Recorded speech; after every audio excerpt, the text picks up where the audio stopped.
Good morning. This is next installment in a continuing series looking at the Russian pyramid research dealing with health and environmental successes that have been demonstrated scientifically through the use of Russian geometry pyramids. We started this series a couple of days ago as a result of the United States life expectancy declining for the third straight year in a row.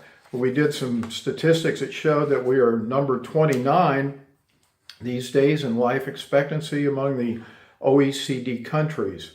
If that's not bad enough, look at the chart on the next page and you're going to see that we actually rank 33rd in infant mortality. And infant mortality is defined as deaths that occur in the first year of life. We are 33rd and are ahead of only 3 countries in the OECD, Chile, Turkey, and Mexico, which the OECD, by its own admission, admit are developing countries and are not really developed countries in the true sense of the word. And so, essentially, we are dead last among the developed countries in the world in terms of infant mortality. What a tragedy. But the next sheet shows you a larger, more expanded list of countries that are not in the OECD. And surprisingly, there's a huge number of major countries such as Russia, China, and India that are not members of this organization, but their statistics are shown on this page. Just to give you some context as to the dramatic variability in infant mortality, topping the list with the lowest rate is Iceland, that has 0.7 deaths under that definition within the first year of life per 1,000 births. Finland is second with 1.9 per thousand, and Japan is third with 2.0. The United States comes in at 5.9. Russia, which is right next to us, is at 6.0. China is at 9.2. And topping the list is India at 37.9. But looking among the OECD members, we see countries, once again, just as we did with the overall life expectancy tables, that you wouldn't necessarily think would even come close to the health statistics in the United States. And some of those countries include Slovakia at 5.7, Lithuania 4.5, Latvia 3.7, Estonia 2.3, Israel 3.1. All doing significantly better than the United States in this area. Now, one of the major factors that causes problems with infant mortality is the fact that the immune system of young children is not very well formed, and it causes, in many cases, premature births exacerbate this issue. And so what I've done is to put up some information which I gleaned off of the NIH website in an article called The Immune Consequences of Preterm Birth. And just to read through the first couple of sentences on this page, preterm birth occurs in 11% of live births globally, but account for 35% of all newborn deaths. Preterm newborns have immature immune systems with reduced innate and adaptive immunity. Their immune systems may be further compromised by various factors associated with preterm birth. The immune systems of preterm infants have a smaller pool of monocytes and neutrophils, impaired ability of these cells to kill pathogens, and lower production of cytokines, which limit T cell activation and reduces the ability to fight bacteria and detect viruses in the cells. So essentially what this is saying is that preterms, and I think we can expand this to young babies in general, have immune systems that are not fully developed. And as a result, children get sick quite a bit more than older children and younger adults.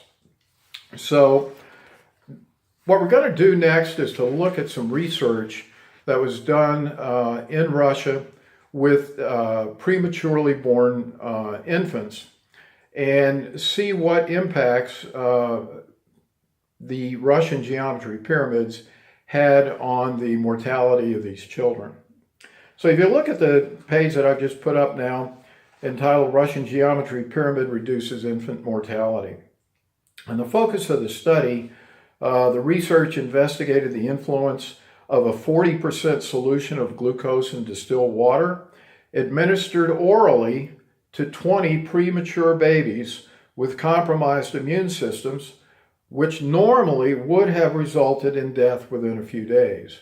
Now, I don't know all the details about this study, but from what I have gleaned from listening to David Wilcock and others, these babies were picked for this study. There probably wasn't a control group, except that there's a very high percentage, as they say, of these children that die within the first few days after birth. Well, the methodology that was employed, the infants were each fed a few milliliters of the 40% glucose to water solution that had been stored in the Russian geometry healing pyramid and received the energy from that energy field. Well, the results in all cases, the administration of the pyramid-exposed glucose solution resulted in health levels increasingly rapidly up to practically normal values. Now, there's no indication of how many of these children died, but I believe that I am correct in saying that none of these children passed away, at least within the first 30 days of birth. Further testing found that the results were the same after applying only 1 milliliter of water only, without the glucose solution, to the children, and it was only the water that had been exposed to the pyramid. Once again demonstrating that the energy from the Russian geometry pyramid infused into the water is having enormous effects on the immune system, in this case of young children, and bringing down tremendously the infant mortality rate of children that are given pyramid water. I'm putting this back up again because Dr. Robert Redfield, just a couple of days ago, the head of the CDC, said that the CDC is committed to putting science into action to protect U.S. health. So once again, I'm going to put that out there. I know that it's not really practical for me to expect that our CDC is going to do this kind of research unless and until people like yourself see this information and start to demand that our healthcare system look at prevention and precaution as opposed to pills and procedures, and at least do the work. Do the work and the science, which has been done in Russia and could be replicated with minimal cost in the United States. With that said, I hope this is helpful. I hope that you consider this for your children, your grandchildren. I've decided to give a pyramid to my 5-year-old granddaughter for Christmas. I know it's got a lot of benefits, but I want to keep her continuing to be the healthy, happy child that she is. So I'll be reporting back on how she does with that as time goes on after the holidays. But I hope this has been helpful, and you have a great day.